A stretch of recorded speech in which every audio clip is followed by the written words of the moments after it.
సభకు నమస్కారం. ఈరోజు మనం రంగంపేటలో బీసీ కమ్యూనిటీ హాల్కి శంకుస్థాపన కార్యక్రమం. ఆ కార్యక్రమానికి సభాధ్యక్షత వహించిన నీలపాల త్రిమూర్తులు గారికి, ముఖ్య అతిథిగా విచ్చేసిన అన్న నందమూరి తారక రామారావు గారి ముద్దుల తనయ, గౌరవ పార్లమెంటు సభ్యురాలు, పూర్వపు భారతీయ జనతా పార్టీ రాష్ట్ర అధ్యక్షురాలు, పూర్వపు కేంద్ర మంత్రివర్యులు, ఇంకొద్ది రోజుల్లో కేంద్రంలో క్రియాశీలకమైన పాత్ర పోషించడానికి సిద్ధమవుతున్న శ్రీమతి దగ్గుబాటి పురంధరేశ్వరి గారికి, ఆళ్ల గోవింద్ గారికి, సెట్టుబల్లి కార్పొరేషన్ చైర్మన్ మిత్రులు సత్యబాబు గారికి, జనసేన ఇన్ఛార్జ్ నాగు గారికి, ఏఎంసీ చైర్మన్ సూర్యకుమారి గారికి, వేదిక పైనున్న కూటమి నాయకులకు, వేదిక ముందున్న కూటమి నాయకులు, బీసీ సోదరులు, మీడియా మిత్రులు అందరికీ పేరు పేరున హృదయపూర్వక నమస్కారాలు. ఈ 2 సంవత్సరాల కాలంలో ఎంపీ ల్యాడ్స్ నుంచి మన గౌరవ పార్లమెంటు సభ్యురాలు శ్రీమతి పురంధరేశ్వరి గారు 50 లక్షలు ఇవ్వడం జరిగింది. 2 కూడా ఒక సిమిలర్ కేసెస్.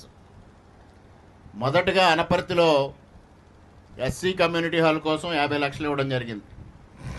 అక్కడ స్థలం, అక్కడ ఎస్సీ హాస్టల్ ఉంటే ఆ ఎస్సీ హాస్టల్ని దౌర్జన్యంగా తొలగించి అది బయట వ్యక్తుల పరం చెయ్యాలని ఆనాడు వైసీపీ ప్రభుత్వం ప్రయత్నం చేస్తే, ఎస్సీ సోదరులందరూ మన దగ్గరికి వస్తే హైకోర్టులో కేసు వేసి దాన్ని స్టే తీసుకొచ్చి నిలుపుదల చేయడం జరిగింది. ఆ తదుపరి వారు అప్పటికే హాస్టల్ కూలగొట్టేయడం జరిగింది. మరలా దాన్ని ఎస్సీ సోదరులకి కేటాయించి అక్కడ 50 లక్షల రూపాయలతో కమ్యూనిటీ హాల్ నిర్మాణానికి చొరవ తీసుకోవడం, గౌరవ ఎంపీ గారు ఆమోదం తెలపడం. అక్కడ కూడా దాదాపు ఎకరం స్థలం అది అనపర్తి నడిబొడ్డులో. ఇక్కడ కూడా అదే పరిస్థితి. ఇక్కడ బీసీ హాస్టల్ ఉండేది. ఈ బీసీ హాస్టల్ని కైంకర్యం చేయాలని చాలామంది ప్రయత్నం చేశారు. గత వైసీపీ ప్రభుత్వంలో సుబ్రహ్మణ్యం గారు చెప్పినట్టుగా అనేక మార్లు వారి దగ్గరికి వెళ్తే ఆ ఫ్లెక్సీల్లో ప్రింట్ చేసినట్టుగా లెటర్లు ఇచ్చి వారిని మోసం చేయడం జరిగింది. ఇవాళ ఏ లెటరు లేదు, ఎక్కడ ఉత్తరాలు రాయలేదు, కరెస్పాండెన్స్ చేయలేదు. వారి స్థలం వారికి కేటాయించాం, ఎంపీ గారు ఎక్కడేమో గ్రాంట్ ఇచ్చారు. ఇవన్నీ మోసం చేసే కార్యక్రమాలు చేయడం వైసీపీకి వెన్నతో పెట్టిన విద్య. పైగా వారు బీసీలకు అన్యాయం చేస్తున్నారు, బీజేపీ పార్టీకి అన్యాయం చేస్తున్నారు, మరొకసారి జనసేన పార్టీకి అన్యాయం చేస్తున్నారు. ఇటువంటి మాటలు మాట్లాడుతూ ఉంటారు. వారికి ఒక విధానం లేదు. బీసీలకి ఆ రోజు మేము న్యాయం చేస్తాం, బీసీ కమ్యూనిటీ హాల్ కడతాం, ఆ స్థలం మీకు ఇప్పిస్తామని వాగ్దానం చేశారు. 5 సంవత్సరాల పాటు వారిని తిప్పించుకున్నారు. ఎన్నికల సమయంలో, ఎన్నికల కొద్ది ముందు మండలంలో ఉన్న బీసీ సోదరులందరూ ఒకరోజు నా దగ్గరికి వచ్చి మా సమస్య ఇది, దీన్ని తీర్చాలని చెప్పారు. ఎన్నికలు అయిన వెంటనే జిల్లా పరిషత్తో మాట్లాడి వెంటనే ఈ స్థలం బీసీ కమ్యూనిటీ హాల్ కోసం ఇప్పించడం, వెంటనే ఎంపీ గారు 50 లక్షలు ఇవ్వడానికి ఆమోదం తెలపడం వెంటనే చకచకా జరిగిపోయి అప్పుడు ఆల్రెడీ టెండర్ కూడా అయిపోయింది. ఇప్పుడే మేడం కాంట్రాక్టర్ని కూడా అడిగారు, 3 మంత్స్లో కంప్లీట్ చేసి ఇస్తా అన్నారు. అంటే 2 అక్కడ ఎస్సీలకు అన్యాయం చేశారు, ఇక్కడ బీసీలకు అన్యాయం చేశారు. మరి మాట్లాడితే నన్ను ఉద్దేశించి ఎస్సీలు బీసీలు ఎందుకు నీకు అంత కక్ష అని మాట్లాడతారు. ఇవాళ సమాధానం చెప్పమని అడుగుతూ ఉన్నా. ఆయనకి ఈ మధ్యకాలంలో ఎలివేట్ చేసుకోవడం బాగా అలవాటైంది. రీల్స్ చేసి, ఆయన చేసేదే ఉండదు, దాన్ని రీల్స్ చేసి వేస్తారు. అది చూస్తూ ఉంటే నాకు ఒకసారి గుర్తొస్తుంది. దూకుడు సినిమాలో ఎంఎస్ నారాయణ రకరకాల పాత్రలు వేస్తాడు. రజనీకాంత్ గారి పాత్ర, జూనియర్ ఎన్టీఆర్ గారి పాత్ర, ఇవన్నీ వేస్తే చివరిలో క్యారెక్టర్ అడుగుద్ది, ఒరే ఆ కళ్ళ కింద క్యారీ బ్యాగులు పెట్టుకుని నీకు హీరో ఎలా అనుకున్నావురా నువ్వు అంటే, ఎడిటింగ్లో సరి చేసేస్తారనుకున్నాను అంటారు. ఈ రీల్స్ చూస్తుంటే కూడా అలా ఉంటుంది. హీరో హీరో అగ్ని జమదగ్ని అంటే చూస్తే నవ్వు వస్తూ ఉంటుంది. ఉదాహరణకి మొన్నే మన ఇక్కడ సొసైటీ ఎన్నిక జరిగింది, ఫిషర్మెన్ సొసైటీ ఎన్నిక. దానికి వారం రోజుల ముందు తను కిడ్నాప్ చేశారు. కిడ్నాప్ చేస్తే పోలీసులు దాని మీద ఎంక్వైరీ చేస్తుంటే దాన్ని పక్కదారి పట్టించడం కోసం ఉమ్మడి తూర్పుగోదావరి జిల్లాలో ఉన్న అందరూ మాజీ ఎమ్మెల్యేలు ఇక్కడ మకాం వేశారు. పోలీస్ స్టేషన్లో గొడవ పడ్డారు. ఈయనకేమో మనకి స్క్రిప్ట్ కావాలి, స్క్రిప్ట్ లేకపోతే ఈయన ఎప్పుడు మాట్లాడలేరు. అక్కడ స్పాంటేనియస్గా స్క్రిప్ట్ ఎట్లా వస్తుంది? రాజయ్య గారు వచ్చి సిఏ గారి మీద పడతారు. సిఏ గారి మీద పడుతుంటే ఈయన బెత్తర చూపులు, అటు రాజా వంక ఇటు సిఏ వంక. అట్లా చూస్తే వాళ్ళు బయట నుంచి వచ్చిన నాయకులు ఎవరైతే ఇక్కడ అగ్రెసివ్గా మాట్లాడారో వాళ్ళందరూ ఎలివేషన్ కోసం వాళ్ళ వీడియోలు తీసుకుని ప్రచారం నిర్వహించుకుంటుంటే అందులో మన తింగర గంగిరెడ్డి గారిని మాత్రం తింగర అని ఒకసారి అందరూ ప్రూవ్ చేశారు. బయట నుంచి ఉమ్మడి తూర్పుగోదావరి జిల్లా నుంచి మాజీ ఎమ్మెల్యేలు అందరినీ తీసుకొని వచ్చి నేను మరొకసారి తింగర గంగిరెడ్డి అని నిరూపించుకుంటున్నానని నిరూపించుకున్న ఘనత మన మాజీ శాసనసభ్యులదని కూడా ఈ సందర్భంగా తెలియజేస్తా ఉన్నాను. ఆ రోజు వారు ఇష్టం వచ్చినట్టుగా మాట్లాడారు. అక్కడ గోవింద్ గారు కానీ, మనోజ్ కానీ, బొడ్డు వెంకటరమణ చౌదరి గారు కానీ మన నాయకులందరూ ఉన్నారు. ఇంకొకటి కూడా ఆయన ప్రూవ్ చేశాడు. బీసీ రాష్ట్ర అధ్యక్షులు చొల్లంగి వేణు గారిని వేదిక మీదకి రావాల్సిందిగా కోరుతున్నాను. అక్కడ ఆయన ప్రూవ్ చేసింది ఏంటంటే ఇంతమంది నాయకులు వచ్చి, నులుకూరు వెంకటేశ్వరరావు గారు రండి వేదిక మీదకి, ఇంతమంది నాయకులు వచ్చి సిఏ గారి మీద పడితే సిఏ గారు ఎక్కడ వాస్తవం చెప్తూ సిఏ గారిని ఎలివేట్ చేశాడు. ఈయన అంకుశం రాజశేఖర్ లాగా ఆయన ఎలివేట్ అవడం మానేసి ఎలివేట్ చేశాడు. అక్కడతో ఆయన ఎలివేషన్స్ అన్నీ అర్థమైపోయినాయి. ఆయన ఇందాక సుబ్రహ్మణ్యం గారు చెప్పినట్టుగా మార్చి 5వ తేదీన ఎన్నికలు జరిగినప్పుడు నేను ఇక్కడ లేను, మాకు అసెంబ్లీ జరుగుతూ ఉంది. అసలు ఆ విషయం గురించి కూడా కూటమి పెద్దగా దానిపైన దృష్టి పెట్టాల. ఎందుకంటే సాధారణంగా ఎన్నికలు జరుగుతూ ఉంటాయి, వారు ఒక రాజీ ఫార్ములాలో వెళ్తూ ఉంటారు. అదే రోజు రంగంపేట జరిగింది, సహదేవుడు గారు యునానిమస్గా ఎలక్ట్ అయ్యారు. దానికి తొడగొట్టి మీరు వస్తారా, ఇక్కడ ఎన్నికని అభ్యర్థిని పెడతారా, తేల్చుకుంటారా అన్నారు. మరి వారు ఆ మాత్రం సవాల్ చేసిన తర్వాత మనం కూడా స్వీకరించాలి కదా. స్వీకరించిన తర్వాత యుద్ధనీతి అనేది ఒకటి ఉంటుంది. ధర్మాన్ని గెలిపించడం కోసం యుద్ధనీతి వాడాల్సిన అవసరం కూడా ఉంది. యుద్ధనీతి వాడాం, చాణక్య నీతి వాడాం, అన్నీ వాడాం, ఎన్నికల్లో గెలిచాం. ఒక బ్యూరోక్రాట్ అడిగారు నన్ను ఎన్నిక అయిన తర్వాత 274 ఓట్లలో మీకు 40 ఓట్లే ఉండి ఏ విధంగా గెలవగలిగారు అని. మీరు అలాంటి ప్రశ్నలు వేయకూడదు, మేము సమాధానం చెప్పకూడదని చెప్పారు.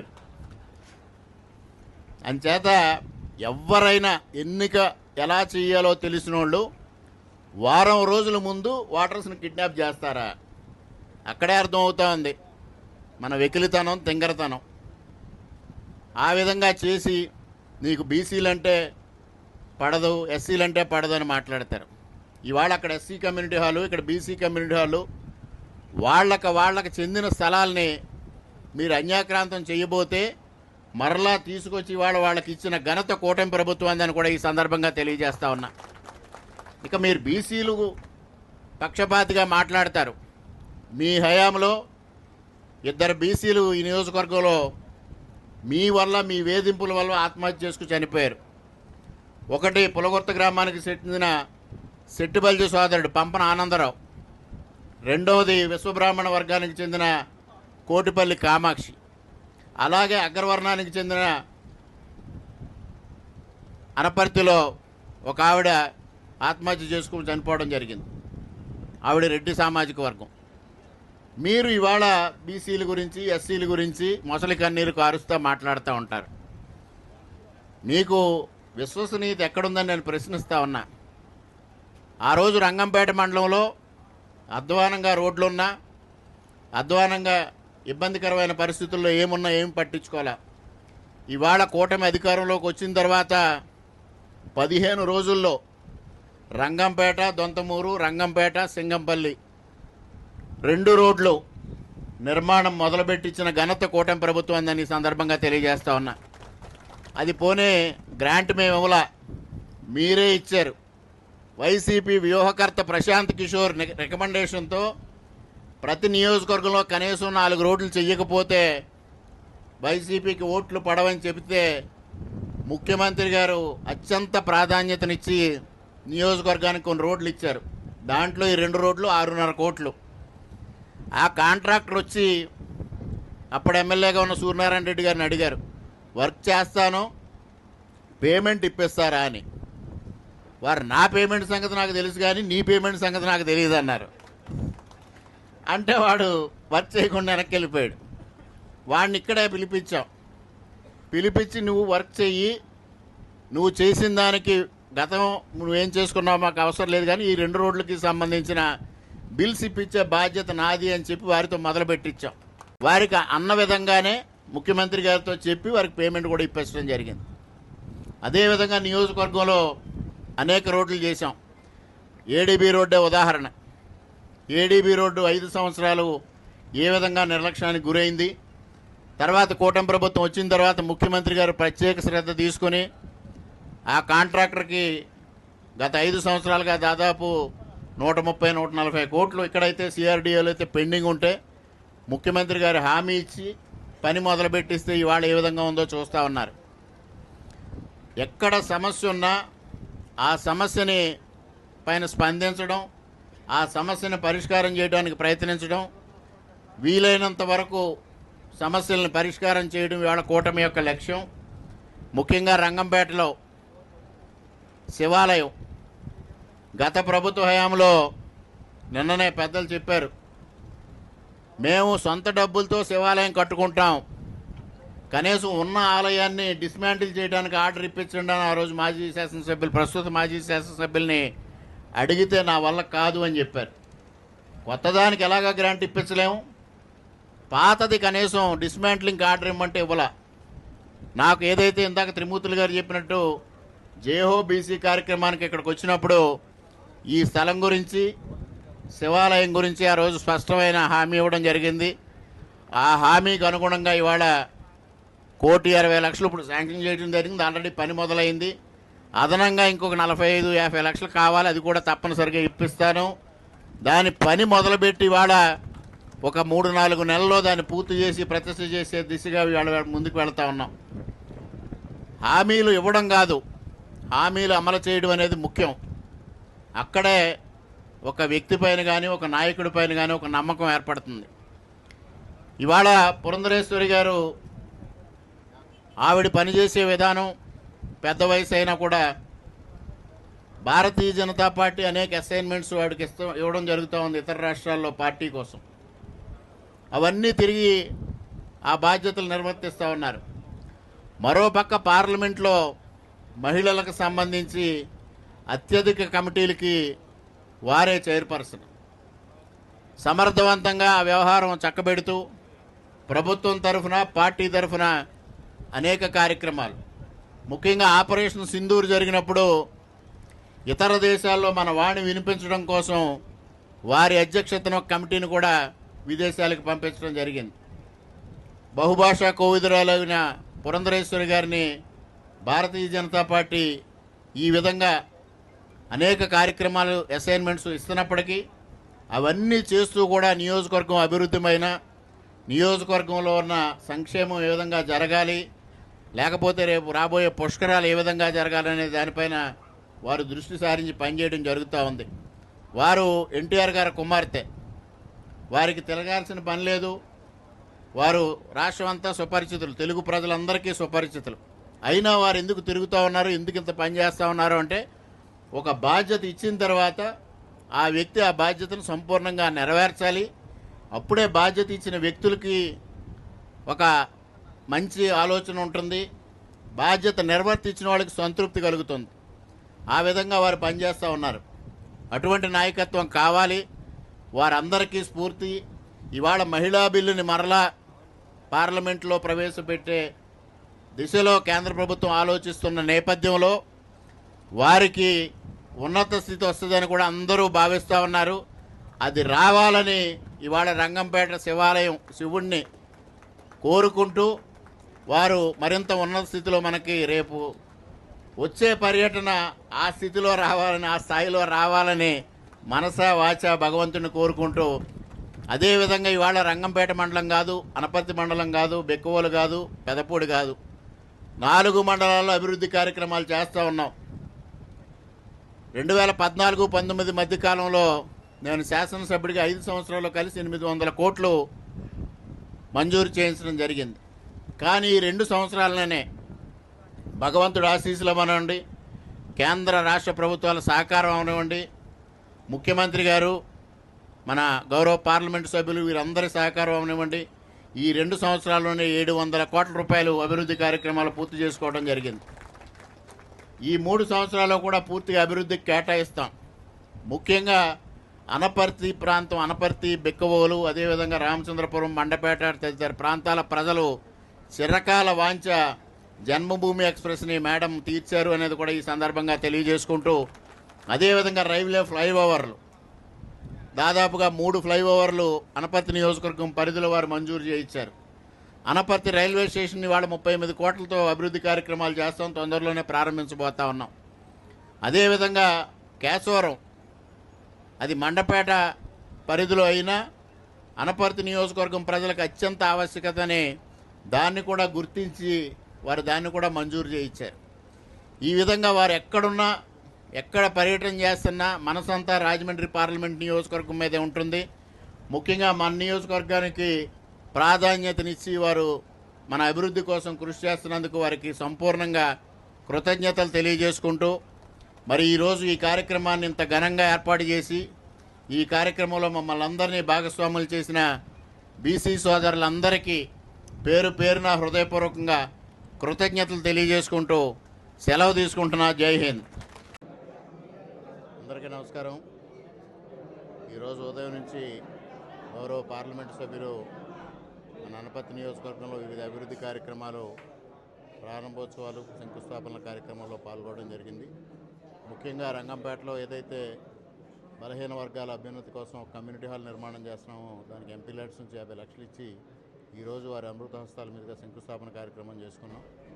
అదేవిధంగా నాబార్డు నిధుల నుంచి 2 కోట్ల రూపాయలతో నిర్మాణం చేసిన దుప్పలపూడి కాపురం రోడ్డును ప్రారంభించుకుంటాం. అదేవిధంగా బెక్కవోలు గ్రామస్తులందరూ ఏకస్తులై ప్రభుత్వ నిధులకి వారి వంతు సహకారం అందిస్తూ, శ్రమదానం చేస్తూ పెద్ద ఎత్తున ఇక్కడ శ్మశాన వాటికి వెళ్ళే రహదారిని సీసీ రోడ్డుగా మార్పు చేయడమే కాకుండా శ్మశాన వాటికను అద్భుతంగా తీర్చిదిద్దిన నేపథ్యంలో వాటిని కూడా మేడం సందర్శించి ఆ కార్యక్రమాలను కూడా ప్రారంభించడం జరిగింది. అదేవిధంగా తదుపరి పెదపూడిలో 2 ఏదైతే అరట్లకట్ట నుంచి సహపురం 2 నియోజకవర్గాలను కలుపుతూ 1,50 లక్షలతో నిర్మాణం చేసిన రోడ్ని, అదేవిధంగా శాపురం నుంచి కాండ్రేగులు వెళ్ళే రహదారిని రెండింటినీ ప్రారంభిస్తారు. ఇవాళ రోడ్ల అభివృద్ధి అద్భుతంగా జరుగుతూ ఉంది. కూటమి ప్రభుత్వం వచ్చిన తర్వాత డబుల్ ఇంజిన్ సర్కార్ ఏదైతే కేంద్రంలో నరేంద్ర మోడీ గారి నాయకత్వంలో కేంద్ర ప్రభుత్వం, చంద్రబాబు నాయుడు గారు, పవన్ కళ్యాణ్ గారి నాయకత్వంలో రాష్ట్ర ప్రభుత్వం, ఇవాళ 3 పార్టీల కూటమి కలిసి ఆంధ్రప్రదేశ్ రాష్ట్రాన్ని అద్భుతంగా తీర్చిదిద్దుతున్న నేపథ్యం. నరేంద్ర మోడీ గారి నాయకత్వంలో కేంద్ర ప్రభుత్వం గత 78 సంవత్సరాల్లో ఏ ప్రభుత్వం చేయనంత సహకారం ఇవాళ ఆంధ్రప్రదేశ్ రాష్ట్రానికి చేయడం జరుగుతూ ఉంది. దాన్ని ఉపయోగించుకునే నాయకత్వం ఎక్కడ ఉండడం. ముఖ్యంగా మన అనపర్తి నియోజకవర్గంలో ఆల్మోస్ట్ రోడ్లన్నింటినీ అభివృద్ధి చేసాం. ఇంకొద్దిగా మిగిలినవి అవి కూడా జరిగితే సంపూర్ణంగా అన్ని రోడ్లని, పంచాయతీరాజ్ రోడ్లు కానీ, ఆర్ఎండ్బి రోడ్లు కానీ సంపూర్ణంగా అభివృద్ధి చేసుకుని రవాణా సౌకర్యాలు మెరుగుపరచడమే కాకుండా మేడం గారి సహకారంతో జన్మభూమి ఎక్స్ప్రెస్ హాల్ట్ కానీ, రైల్వే ఫ్లైఓవర్స్ శాంక్షన్ కానీ, అదేవిధంగా అనపర్తి రైల్వే స్టేషన్ అభివృద్ధి కానీ, తదుపరి జరగబోయే బెక్కవోలు రైల్వే స్టేషన్ అభివృద్ధి కానీ ఇవన్నీ కేంద్రం ద్వారా వారు సాధించిస్తూ ఉన్నారు. ఈ విధంగా అందరి సహకారంతో ఇవాళ అనపర్తి నియోజకవర్గాన్ని అన్ని విధాలా అభివృద్ధి చేస్తాం. ముఖ్యంగా ఇవాళ బెక్కవోళ్ళు ఈ శ్మశాన వాటికి అభివృద్ధిలో భాగస్వాములైన అందరికీ హృదయపూర్వకంగా కృతజ్ఞతలు తెలియజేసుకుంటూ ఉన్నాం. ప్రభుత్వ నిధులు ఇచ్చాం, దానికి తోడు వాళ్ళంతా శ్రమపడ్డారు. నరక కోపంగా మురికిమయంగా ఉన్న శ్మశానాన్ని వాళ్ళ సుందరవనంగా తీర్చిదిద్దినది ప్రతి గ్రామానికి స్ఫూర్తి కావాలి, ప్రతి ఒక్కరికి స్ఫూర్తి కావాలి. అందరూ ఈ విధంగా అభివృద్ధిలో భాగస్వాములు అయితే గ్రామాలను కానీ, పట్టణాలను కానీ ఆదర్శంగా తీర్చిదిద్దుకోగలుగుతున్నది ఈ సందర్భంగా అందరికీ తెలియజేసుకుంటూ మరొక్క మారు అందరికీ హృదయపూర్వకంగా కృతజ్ఞతలు తెలియజేసుకుంటూ సెలవు. మూలారెడ్డి గారు ఏ విధంగా ప్రజా సేవకి అంకితమయ్యారో మీ అందరికీ తెలుసు, కొత్తగా నేను చెప్పాల్సినటువంటి అవసరం లేదు. కానీ వారి తనయుడిగా తండ్రి చూపినటువంటి మార్గంలో నడుస్తూ ప్రజల మధ్యలో ప్రజా మనిషిగా ఉంటూ ప్రజలు ఎదుర్కొనేటువంటి ఇబ్బందుల్ని అర్థం చేసుకుని కనుగొని వాటిని పరిష్కరించుకుంటూ ముందుకు వెళ్తున్నటువంటి సందర్భంలో ఖచ్చితంగా మీ అందరి యొక్క ఆశీర్వాదం వారికి ఖచ్చితంగా ఉంటుంది అని చెప్పి నేను గట్టిగా నమ్ముతున్నాను.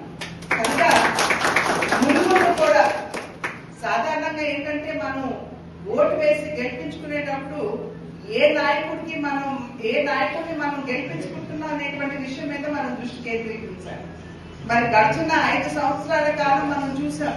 అంటే 2024కి ముందు ఏ విధంగా మిమ్మల్ని నమ్మబలికి ఓట్లు వేయించుకున్న తర్వాత అసలు అభివృద్ధికి తిలోదకాలు ఏ విధంగా ఇచ్చేశారో మనందరికీ తెలియనటువంటి విషయం కాదు. అవినీతికి పెద్దపీట వేయడం, విద్వేషపూరిత రాజకీయాలకి పెద్దపీట వేయడం తప్పించి మనం నిజమైనటువంటి అభివృద్ధిని మర్చిపోయాము అనేటువంటి విషయం మనం ఇక్కడ గమనించాలి. కానీ ఇవాళ ఒక మంచి నాయకత్వాన్ని అటు కేంద్రంలో మన మోడీ గారిని, రాష్ట్రంలో చంద్రబాబు నాయుడు గారు, పవన్ కళ్యాణ్ గారిని, అదేవిధంగా అనపర్తి నియోజకవర్గంలో రామకృష్ణారెడ్డి గారిని ఆశీర్వదించినటువంటి సందర్భంలో సంపూర్ణంగా ఈ నియోజకవర్గ అభివృద్ధి జరగడం, ఈ నియోజకవర్గాల అభివృద్ధి మాధ్యమంగా మన రాష్ట్ర అభివృద్ధి జరగడం, రాష్ట్రాల అభివృద్ధి మాధ్యమంగా మన దేశ అభివృద్ధి జరుపుకుంటూ ఏదైతే మోడీ గారు వికసిత్ భారత్ 2047వ సంవత్సరాన్ని సాధించాలి అని అన్నారు, ఆ వికసిత్ భారత్ ని సాధించే దిశగా మనం అందరం కూడా ముందుకు వెళుతున్నాం అనేటువంటి విషయం మనం ఇక్కడ గుర్తించాలి. వికసిత్ భారత్ అంటే ఏదో ఆర్థికంగా అభివృద్ధి చెందినటువంటి దేశం అని మాత్రమే కాదు. వికసిత్ భారత్ అంటే సమాజంలో ఉన్నటువంటి అన్ని వర్గాల వారికి కూడా నిజమైనటువంటి సంక్షేమాన్ని అందిస్తూ తద్వారా దేశాభివృద్ధిని సాధించడమే వికసిత్ భారత్ అని చెప్పి నరేంద్ర మోడీ గారు చెప్పారు. కనుక నరేంద్ర మోడీ గారు గడిచిన 12 సంవత్సరాల కాలంలో సమాజంలో ఉన్నటువంటి అన్ని వర్గాల వారికి, మహిళలు కావచ్చు, యువత కావచ్చు, ఎస్సీలు కావచ్చు, బీసీలు కావచ్చు, ఎస్టీలు కావచ్చు, అందరికీ కూడా న్యాయం చేసే దిశగా అనేక కార్యక్రమాలు వారు చేపట్టడం జరిగింది. అది మాత్రమే కాకుండా ఇప్పుడు పశ్చిమ ఆసియా ఖండంలో మనం చూస్తున్నాం ఏ విధంగా యుద్ధ వాతావరణం జరుగుతుందో మనం అందరం కూడా చూస్తున్నాం. ఆ సందర్భంలోనే దాని యొక్క ప్రభావం ఇతర దేశాల కంటే కూడా మన దేశం మీద పడలేదు అని చెప్పి చెప్పడం అది సత్యదూరమే అవుతుంది. కానీ ఇతర దేశాల మీద పడినంత భారం మన దేశం మీద పడడం లేదు అని అంటే అది మనకు ఒక సమర్థవంతమైనటువంటి నాయకుడు దేశ పథకాలని చేపట్టాడు కాబట్టినే మనం ముందుకు వెళ్ళగలుగుతున్నాం అనేటువంటి విషయాన్ని మనం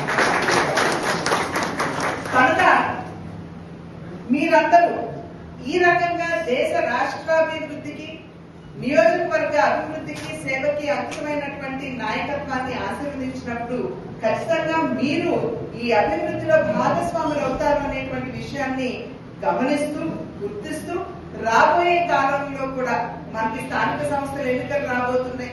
ఆ తదుపరి 3 సంవత్సరాల తర్వాత ఎన్నికలు, ఇవన్నీ దృష్టిలో పెట్టుకుని నిజంగా మీ సంక్షేమానికి పనిచేసినటువంటి నాయకత్వాన్ని ఏదైతే కూటమి నాయకత్వం ఉన్నదో మీరు ఖచ్చితంగా ఆశీర్వదిస్తారు అని చెప్పి విశ్వసిస్తూ మరి ఒక్కసారి మిమ్మల్ని అందరినీ కూడా చక్కగా ముందుకు వచ్చి కలిసి ఒక మంచి కార్యక్రమాన్ని చేసినందుకు మిమ్మల్ని అందరినీ కూడా హృదయపూర్వకంగా అభినందిస్తూ నాకు ఈ అవకాశాన్ని ఇచ్చిన మీ అందరికీ కూడా పేరు పేరున ధన్యవాదాలు తెలియజేస్తున్నాను. ఈరోజు ప్రొద్దుటి నుండి కూడా అనపర్తి నియోజకవర్గంలో స్థానిక శాసనసభ సభ్యులు సోదరులు రామకృష్ణారెడ్డి గారితో ఈ నియోజకవర్గ పర్యటన చేయడం జరుగుతుంది. అనేక అభివృద్ధి కార్యక్రమాలు ఏవైతే సుదీర్ఘకాలంగా ఇక్కడ ఉన్నటువంటి ప్రజల యొక్క అభీష్టం ఏదైతే ఉన్నదో అటువంటి కార్యక్రమాలన్నీ కూడా పరిపూర్ణం చేసుకున్నటువంటి సందర్భంలో వాటి శంకుస్థాపన కావచ్చు లేదా వాటి ప్రారంభోత్సవం కావచ్చు చేసుకుంటూ వెళ్తున్నాము.